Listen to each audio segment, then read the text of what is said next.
Persenjataan khusus merupakan isu penting dalam pasukan elit dalam menjalankan beberapa operasi-operasi khas.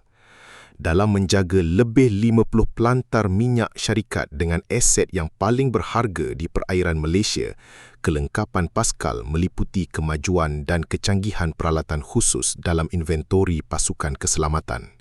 Kini, Paskal dilengkapi dengan persenjataan yang jauh lebih ringan dan moden serta kelengkapan khusus seperti alat pandang malam, bot taktikal, motor selam mini, penjera laser bagi senjata rifle dan karbin.